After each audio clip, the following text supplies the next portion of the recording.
Malam itu, suara jeritan perempuan menggoyak sunyi kampung. Lampu-lampu rumah menyala satu persatu, warga berhamburan keluar, membawa senter dan kayu. Di salah satu rumah kontrakan, terdengar suara benda pecah bersahutan. Dan saat pintu didobrak, satu pemandangan membuat seluruh kampung mengutuk dan mengusir mereka tanpa ampun.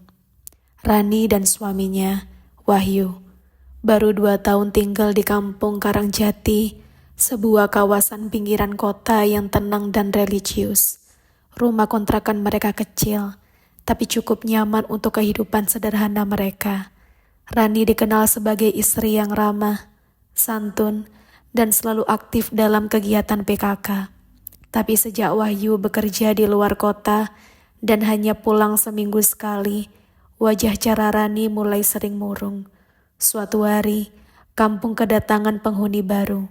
Pria muda bernama Bayu, duda tanpa anak yang menyewa rumah di seberang kontrakan Rani. Orangnya pendiam, tapi punya senyum yang mudah meluluhkan. Tak butuh waktu lama, kabar bahwa Rani sering mengantar makanan ke rumah Bayu mulai jadi bisik-bisik di warung. Gak mungkin lah Rani kayak gitu, bela Bu Tati tetangga sebelah. Tapi semakin aku lihat sendiri dia keluar dari rumah Bayu malam-malam setelah Bu Narenti. Matanya tajam seolah menyimpan lebih banyak dari yang dikatakan. Dari yang awalnya hanya dugaan berubah menjadi kecurigaan nyata. Tapi belum ada bukti, belum ada yang berani menegur langsung. Sampai malam itu, hubungan Rani dan Bayu kian dekat. Rani merasa kesepian, terlebih Wahyu makin jarang pulang dan jarang memberi kabar. Di sisi lain, Bayu tahu cara memperlakukan Rani dengan manis, perhatian, dan selalu punya waktu mendengarkan keluh kesah. Aku gak pernah dihargai di rumah. Aku cuma butuh seseorang yang peduli, bisik Rani suatu malam. Bayu menatapnya dalam. Aku di sini, Ran. Aku gak akan biarkan kamu sendiri. Mereka mulai bertukar pesan setiap hari. Rani selalu datang diam-diam ke rumah Bayu sore ataupun malam, saat anak-anak kampung sudah tak berkeliaran. Tak ada yang mereka duga, di balik gorden tipis, sepasang mata anak kecil pernah melihat mereka berpelukan. Anak itu bercerita polos pada ibunya, dan cerita itu menyebar seperti api yang menjilat sekam. Warga makin curiga. Ketua RT, Padarto, diam-diam mengatur strategi. Kita nggak boleh tuduh sembarangan. Tapi kalau malam ini terbukti, kita gebrek sama-sama. Bawa saksi, ujarnya serius. Malam itu, Jumat pukul 10 malam, saat suasana kampung mulai sepi dan lampu rumah mati satu persatu.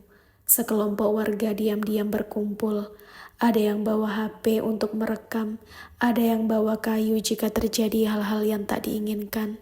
Tepat saat pintu rumah Bayu tertutup di dalam, suara langkah kaki warga makin dekat.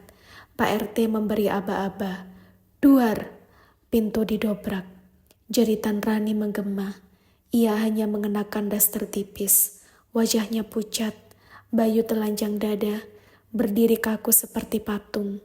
Di lantai, berserakan pakaian dalam. Kamu gak malu, Ran? Suamimu kerja jauh, kamu malah begini. Warga berteriak, beberapa merekam, beberapa membalikkan badan karena tak sanggup melihat. Rani menangis, mencoba menjelaskan bahwa ia hanya merasa kesepian, tapi warga tak mau dengar. Dalam adat kampung Karangjati, perselingkuhan adalah aib terbesar. Wahyu ditelepon malam itu juga. Ia datang subuh-subuh keesokan paginya, tak berkata sepatah kata pun saat melihat istrinya. Tanpa debat, Wahyu menyerahkan surat talak. Ia pergi tanpa menoleh. Bayu diarak keluar kampung, disuruh angkat kaki sebelum matahari naik.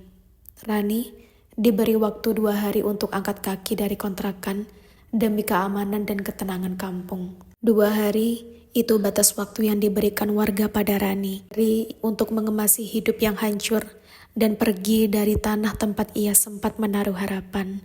Hari itu, matahari tak sepenuhnya bersinar. Langit kelabu seperti ikut mencibir. Di depan kontrakan, Beberapa warga berdiri sambil menyilangkan tangan di dada. Wajah mereka dingin, tak ada lagi sapaan hangat yang biasa Rani terima. Ia mengemasi baju dalam kardus, bekas air mineral, menahan air mata yang terus tumpah. Bayu datang menjemput dengan motor tuanya. Tak ada kata-kata, hanya tatapan kosong dan wajah yang kian kusut. Saat motor mereka melintas gang sempit itu, anak-anak menunjuk sambil berbisik. Seorang ibu menutup mata anaknya. Seorang bapak menyemburkan ludah ke tanah. "Pergi kau, perempuan murahan," teriak seseorang. Rani gemetar. Tangannya mencengkram pinggang Bayu kuat-kuat. Bukan karena cinta, tapi karena takut jatuh lebih dalam lagi. Mereka menyewa kamar petak di pinggir terminal kota. Suasananya jauh dari hijau kampung Karangjati, bising, berdebu, dan asing. Bayu bekerja serabutan sebagai kuli bongkar muat. Rani mencoba membantu dengan jualan gorengan keliling. Hari-hari berlalu lambat, uang cepat habis, dan reputasi mereka menyusul. Di tempat baru, kabar miring dari kampung asal ikut menyebar lewat sosial media. Ada video penggerbekan yang ternyata beredar. Tak sedikit pelanggan yang menjauh mereka setelah tahu siapa Rani. "Lihat deh, ini dia perempuan yang digerebek keluarga itu," bisik seorang pembeli. Rani pura-pura tidak dengar, tapi jantungnya serasa diremas. Bayu pun mulai murung. Dulu ia pria yang lembut, kini sering diam dan pulang larut malam dengan wajah penuh keluh. Suatu malam, pertengkaran tak bisa dihindari. Rani mengeluh tentang uang yang tak cukup. Bayu membalas dengan amarah tentang harga diri yang tercabik. "Kau pikir aku senang hidup gini? Semua ini karena kau. Kalau kau nggak datang malam-malam ke rumahku waktu itu, mungkin hidupku masih waras," bentaknya. Rani terpukul. "Kau juga nggak menolak. Kita sama-sama salah. Tapi kenapa aku yang harus terus-terusan disalahkan?" Mereka saling berteriak, melempar barang seadanya. Rani menangis sampai sesak. Bayu menatapnya penuh benci, lalu mengemasi tas dan keluar malam itu juga. "Kita sudah selesai, Ran. Aku gak sanggup lagi," katanya sebelum menutup pintu. Dan Rani pun benar-benar sendiri. Seminggu, 2 minggu, Bayu tak kembali. Rani mencoba menghubungi, tapi tak pernah dibalas. Orang-orang bilang Bayu terlihat naik bus malam ke kota lain, membawa koper dan wajah lelah. Rani mulai jatuh sakit, tubuhnya melemah, dan semangatnya meredup. Ia terbaring di kamar sempit itu, mendengar suara-suara terminal tanpa daya.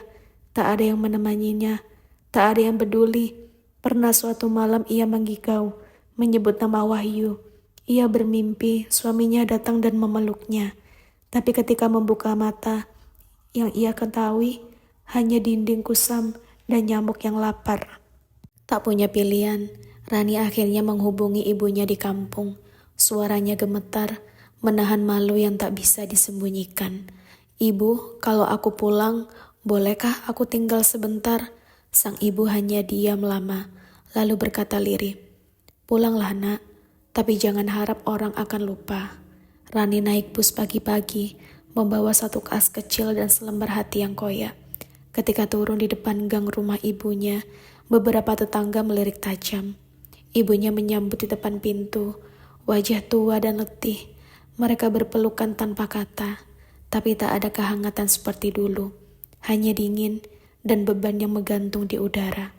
Waktu berlalu, Rani tak pernah keluar rumah. Ia hidup bagai bayangan, membantu ibunya mencuci baju dan memasak. Tapi di pasar, di masjid, di jalan kecil, nama Rani selalu muncul sebagai bahan gosip. "Dia itu yang dulu digerebek warga kan? Anaknya Bu Warti itu ya? Sayang sekali." Hari-hari Rani diisi dengan diam dan doa. Ia menyesal, tapi penyesalan tak menghapus aib. Ia menulis surat untuk Wahyu, bukan untuk meminta kembali, tapi meminta maaf dengan sungguh-sungguh. "Terima kasih karena dulu kau pernah memilihku, meski akhirnya aku menyia-nyiakanmu." Suatu malam, ia duduk di teras, menatap bulan yang setengah. Bibirnya bergumam, "Tuhan, kalau hidupku cuma untuk menebus kesalahan ini, izinkan aku kuat." Dan malam itu ia menangis dalam diam, bukan karena ingin kembali ke masa lalu, tapi karena sadar bahwa jalan menuju pengampunan seringkali sepi dan panjang.